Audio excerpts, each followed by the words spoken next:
3 jours pour donner votre perspective, celle des électeurs sur la campagne électorale. Il est maintenant de retour à la maison. Bonsoir, Jean. Salut, Sophie. Alors, l'autobus est au garage, là, un peu fatigué de votre côté? Elle est remisée, l'autobus est remisé, mais on ne sait jamais à quel moment elle va devoir ressortir. Mais finalement, ça a été tellement stimulant. J'ai jamais vécu une expérience aussi excitante que ça. Vous étiez dans le monde, en tout cas, ça c'est sûr.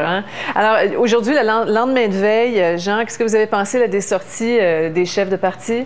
Bien, je pense que dans le cas de Jean Charest, par exemple, il a voulu montrer qu'il était de retour aux affaires. Il devra faire son conseil des ministres, mais c'est évident qu'il a une énorme pression parce que là, les libéraux vont se demander est-ce que c'est le bonhomme pour retourner en élection? Parce que tout le monde prévoit une élection dans 12 ou 18 mois.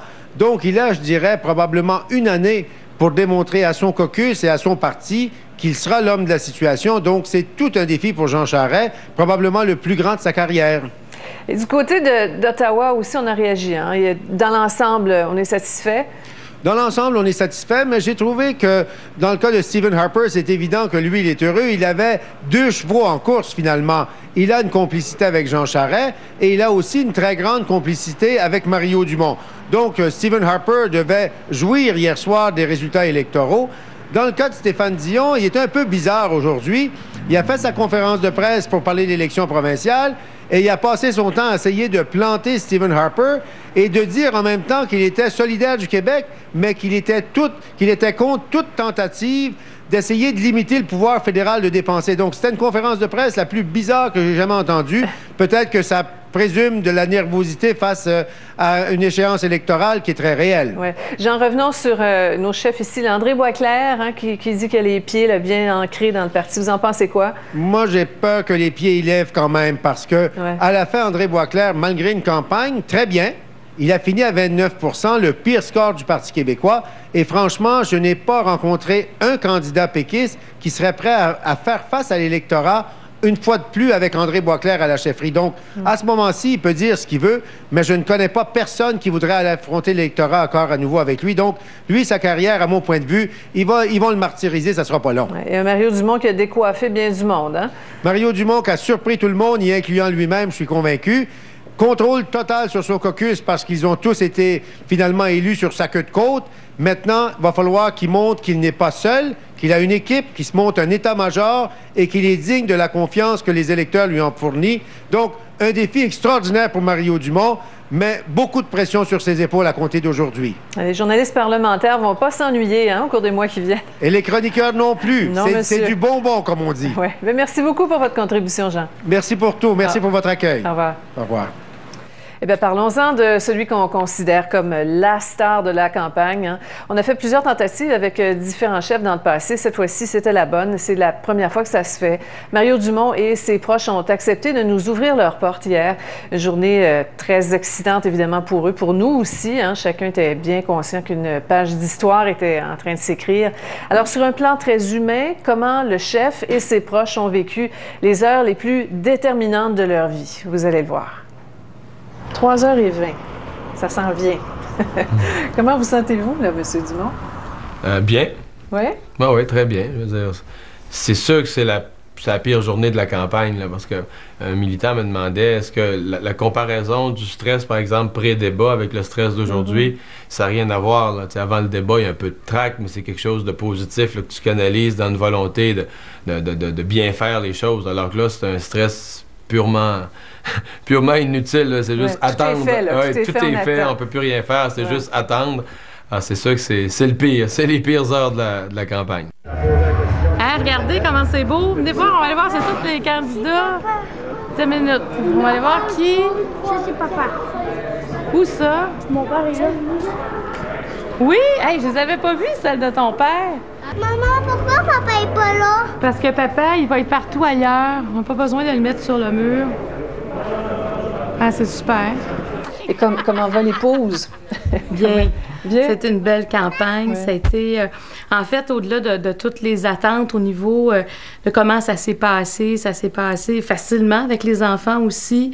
Ils nous ont accompagnés souvent. En fait, moi, je pensais pas beaucoup être dans la tournée. J'ai quand même côtoyé beaucoup Mario. Ça a été le fun. Les enfants aussi. Donc, pour nous, ça ne pouvait pas aller mieux, cette campagne-là, au niveau de la famille. Tes amis sont arrivés ici, Juju? Oui. Ta gardienne? Oui. Tu as-tu passé la soirée avec ta gardienne? Oui, Oui. je vais aller voir Laurence. Tu vas aller voir Laurence? On va voir Laurence. Ils ont leurs petits amis. Qu'est-ce que vous faites de votre soirée, là? Vous allez rester près de vos parents? Avec Oui. des amis? Qu'est-ce que vous faites? Avec notre gardienne. Avec votre gardienne? Puis avec nous autres aussi. Là. Ben oui. Ouais. Pour les résultats, ça va être avec nous autres. J'aimerais que vous tombiez endormis avant si ça finit trop tard. Pas Angela. Est-ce que vous avez une heure de dodo ou bien je suis Non. pas la soirée devant la télé? À ce soir, il va te avoir une heure de dodo, genre? Non. Est-ce que t'aimes quand il n'y a pas d'heure de dodo? Êtes-vous fébrile? Êtes-vous crevé? Êtes-vous nerveux? Non, Comment vous pourriez vous Non, je suis pas décrire? crevé, vraiment. Puis là, je dis pas que. Je dis pas C'est que vrai, là, c'est je vrai, voudrais vous pas êtes vraiment rajouter pas 2 crevé. semaines de campagne, Ouais. mais franchement, quand on dit on a suivi notre plan de campagne, on a été discipliné, c'est à tout point de vue, là. C'est pas une campagne qui s'est faite en mode de panique, c'est pas une campagne qui s'est faite à pas dormir la nuit parce qu'on essaye de réinventer de A à Z qu'est-ce qu'on va faire le lendemain. Les choses sont allées jamais exactement comme on le prévoit, mais largement comme on l'avait vu, largement comme on l'avait prévu, ce qui a permis en même temps de garder la forme, puis de dormir la nuit plutôt que de refaire des plans de campagne, puis d'arriver, je pense même dans la dernière semaine, là, sans être crevé, fatigué certainement, mais pas vidé. Je vais me coucher à 9h du matin. À 9h du matin? Ça Tu vas t'endormir avant ça, Charles. Ça comme ça, là. Mais j'ai boire du café. Tu vas boire du café? Tu vas commencer à boire du café ce soir, là? Tu vas garder éveillé? Tu vas être prêt pour l'université, c'est bon. Est-ce que vous avez une question comme ça, un rituel? Je sais pas, quelque chose, c'est votre 4e, là? Est-ce qu'il y a quelque chose que vous faites en particulier? Je sais pas, avez-vous une petite statue à quelque part? Non, je suis pas très superstitieux. Non, on prend ça comme ça vient. Peut-être un souper de nuit avant? Oh. Hein? Ouais, Ça, je fais peut-être, avant. Un souper Puis- tranquille avec des bons amis avant. Juliette, est-ce que tu as ton repas? Parfait. C'est bon. Ça va-tu bien, oui? Ça va bien. Bonne soirée. Merci d'être là. Merci beaucoup d'être là. Est-ce qu'il y a des choses que vous regrettez, M. Dumont, de cette campagne-là? Avez-vous des regrets ou bien, comme Edith Piaf, vous n'en avez pas du tout? Pas beaucoup, pas de regrets. Je veux dire, il y a toujours des questions ou des sujets ou des questions dans un point de presse, des minutes du débat où on dit « Ah, j'aurais pu dire une autre phrase ».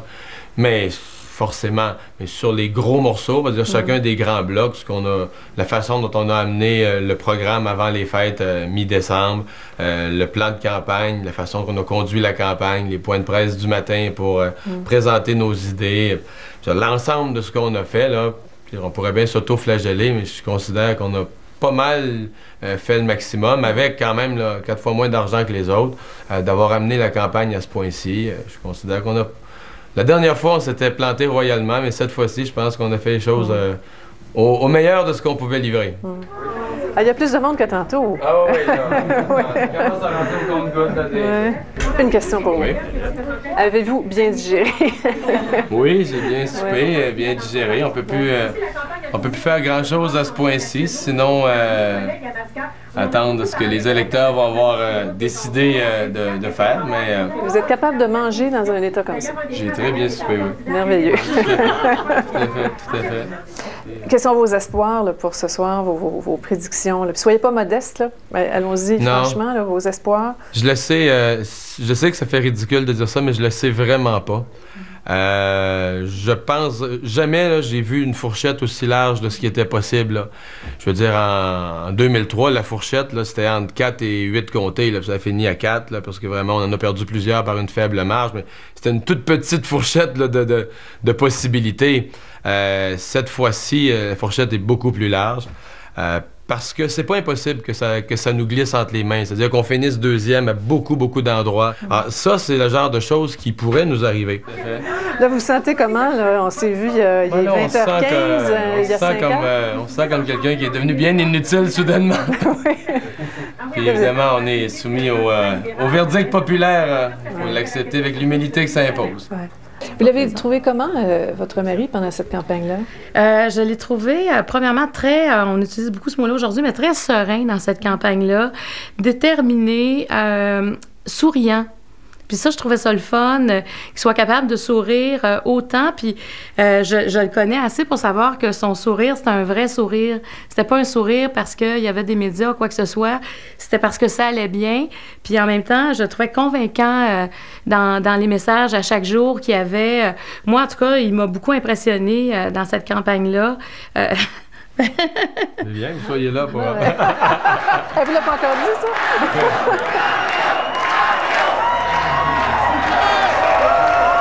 Là, Benoît, là, tu vas voir ce qui se passe ce soir, ça va être écrit dans les livres d'histoire. Comment vous sentez-vous? Avez-vous vécu de grandes émotions? Oui, en fait, c'était une soirée enlevante.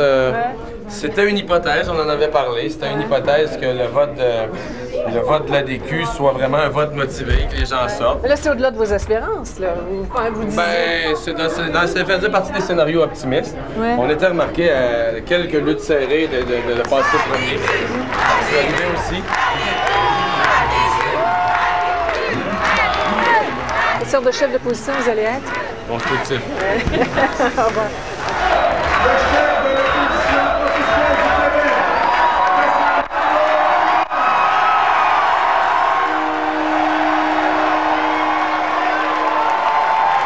Alors, merci à notre belle équipe de Québec, preneur de son, Vincent.